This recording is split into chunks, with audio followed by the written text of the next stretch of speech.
sure everybody pretty much would know where I'm leaning, but a couple of things are key, right? Number one, Bud Crawford switching to southpaw. How is that going to work? Because when he switches to southpaw again, we go off data and we go off analytics. When he switches to southpaw against every fighter that he's fought at welterweight, they were all orthodox fighters. So that gives him advantages with angles. That gives him advantage with a great hybrid hook / jab that he has, to where he can throw it at the orthodox fighter from over their shoulder and they don't see the shit coming. That's how he clip your ass. Well, when you're in a closed stance with Errol Spence, y'all are both southpaw. So when you switch to the southpaw stance, all them angles and shit that you used to having advantages with and all that shit is gone, because both of y'all, because he can see your shit coming better because y'all in a closed stance, and that just mean they both their chests is facing each other.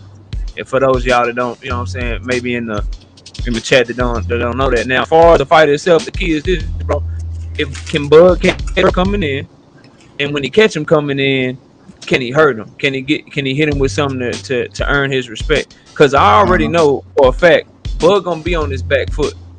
He gonna be on his back foot trying to get Errol to walk into something. Errol's gonna be the aggressor. Can he catch him coming in, and then can Errol Spence keep up his work rate? If Errol Spence finds his way inside, and he's able to keep up his work rate, bro, it's gonna be all the way wrong for Bud Crawford, because this man throw. Y'all can go do the numbers. You know what I'm saying? I've already done them. He throws anywhere from 35 to 50 punches per round at welterweight. He's a sharpshooter. He like to catch you. He like to catch you with shit that you don't see.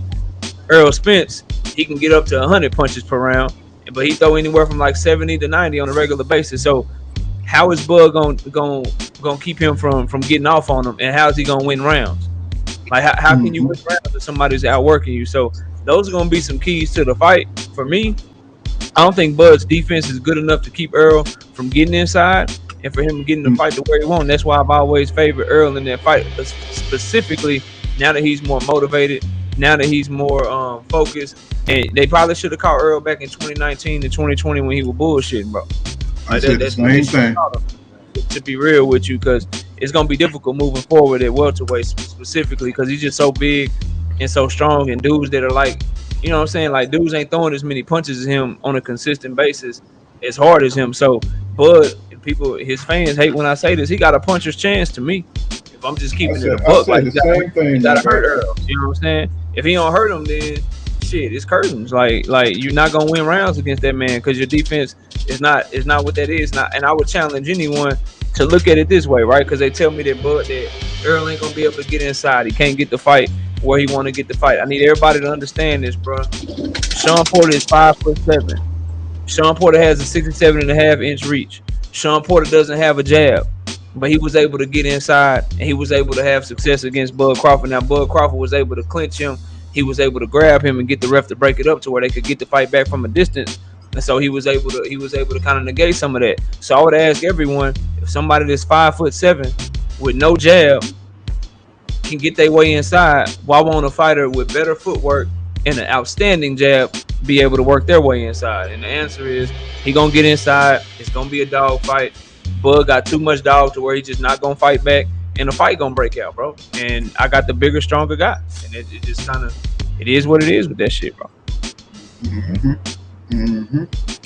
Yes, sir. That's how I see it too, man. It's just like you said. It seemed pretty simple, but the Bud fans, they don't seem like they want to accept any of this. You know what I'm saying? They just hate EJ just for the sake of hating EJ, and it don't make too much sense. The man, you know what I'm saying? He went and grabbed 3 belts from 3 different champions, which is rare now.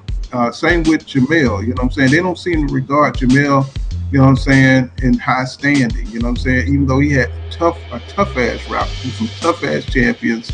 And it's just amazing the back push that maybe it's Texas. Maybe they just don't like motherfuckers from Texas. You know what I'm saying? I'm still trying to figure it out, you know, where all the hate come from, you know what I'm saying? And why do they doubt this man's ability, especially after they just seen what he did to Eudenis Ugas. You know what I'm saying? Eudenis Ugas is a damn good fighter. And, you know, Earl went out there and broke his ass down, bro. I mean, did you see what he did to his face? Like you said, we never seen EJ fight in that fashion. You know what I'm saying? He was able to get on the inside and use that goddamn left hook and overhand rights. You know, he did some punches in that fight that I had never seen him throw before. You know what I'm saying? And he got this. He's got he's got a toolbox for your ass, bro. And from what I heard from Anthony Yard, he said, people don't really see all of EJ skills. He haven't even used them all yet. What you guys think about that? I mean, I agree with that. I don't think we've seen the best of either of these fighters. I'm hoping that they bring the best out of each other. You don't think we've seen the best out of Bud? You know what I'm saying? As far as, because look like he pretty much do the same thing. He's more of a flexible freestyle, what I'm saying? Just get it in, get them shots in where he can. And, pretty much. I want to see if he can rise to that level, Paul. Like, I can't say that I've seen the best out of him because he ain't, like, I want to see what they do when they truly in there with, what I'm saying, somebody that's gonna make them either A, you gonna turn up and you gonna be the fighter that all your fans say you are, or you gonna fold and you gonna be and people gonna see that you really wasn't what you was built up to be. So that's why I'm a hold out. I'm hoping that we get a fight of the year, what I'm saying, late stoppage type of fight where they going back and forth and make the best man win. But I ain't gonna just say I seen the best out of him because for his sake and the sake of his fans, shit, I hope not. Yeah, I hope not. I hope that was he got against Sean Porter, bro. I really hope it was. So, I'm looking forward to it. I hope we get to see it. And the crazy thing is about the point that you were making, like, y'all know that Yordenis Ugas to Bomac and to that team over there, he was a dog. He was a great fighter. Until he ended up fighting Errol Spence, and now all of a sudden Ugas ain't shit. So it's just funny, bro, when I hear these narratives and shit, like people going for undisputed being called ducks and shit. But I don't get that shit. Like Usyk had to fight somebody last on his run to undisputed. So did Canelo. So did Josh Taylor. So did every fighter that's ever been undisputed. Rarely do they go get all the belts in one fight. You know what I'm saying? They have to go collect them. So for somebody to be called, a duck and shit just because they got one fight for last, I don't know about y'all, but I like to see the two best fight for all the marbles. Me personally, like, I don't want to see the two best teams in football play in the divisional championship. I want to see that shit in the Super Bowl. So I don't in this notion that the two best fighters fighting for undisputed with everything on the line where you either gonna turn up or get exposed. I don't see how that was ever made to be a bad thing, bro. I don't get that shit.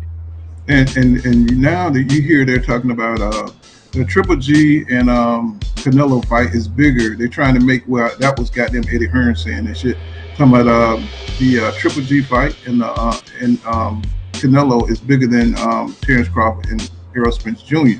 So they're pushing that narrative, and we know it's not. But what I'm saying, who wants to see that Triple G fight with Canelo? He should be fighting Demetrius Bivol.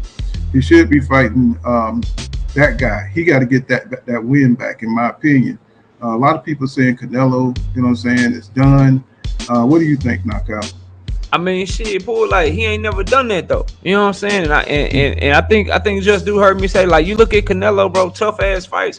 He don't go and get that get back. Like, he obviously Floyd Mayweather beat his ass, then he fought Angulo next, right? Then you got his fight with Erislandy Lara. Tough ass fight. He didn't give Laura a rematch. He went and fought James Kirkland or some shit. Right. And then he got done with Triple G. As soon as he got done with Triple G, who he fight? He fight fucking Rocky Fielding. And so now he just got his ass whipped by Demetrius Bivol. Canelo, he ain't finna go fight Bivol, bro. He'll never step in the ring with Bivol again. He fight Triple G, who looked horrible against Murata, but he got the knockout like he always do. But he's 41 years old, bro, and he looked very soft to the body in his last fight. Canelo Alvarez is fighting Triple G. Then his very next fight is gonna be John Ryder. Just watch what I say. You know what? I said he's gonna choose John Ryder. Wow. What you think about that, Justin? Same question. The fighting. What was the question? Oh, about Canelo and shit. You know what I'm saying? Is he gonna fight Demetrius Bivol? Yeah, man. Is he done? Yeah, I said that loss was gonna do one or two things.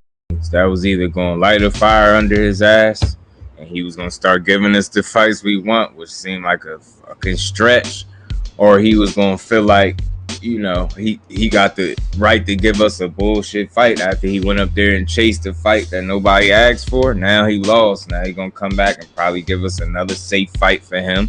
It's like Knockout said, and I was joking about it at first, but then I started to be serious. I mentioned John Ryder, no bullshit. I think that's something that he really gonna do. Best believe he gonna fight somebody that he know he can beat. It ain't gonna be another, it ain't gonna be no 50-50 fight. Yeah, his next 2, maybe 3 fights is gonna be people to build him back up. Mm-hmm. Yeah, so he order of invincibility. So how is the WBC? How they gonna hold off David Benavidez? You know what I'm saying? I mean, I know it's possible. I know they can. Yeah, but they already confirmed that, Pool. They already confirmed that they doing that shit. Mauricio Suleiman was on he was on a Mexican on an interview on like a Mexican TV station or YouTube station or something. He already said Canelo is the franchise champ, so he ain't got no mandatory at 168. Oh wow. That shit's already been said, bro. That shit over with.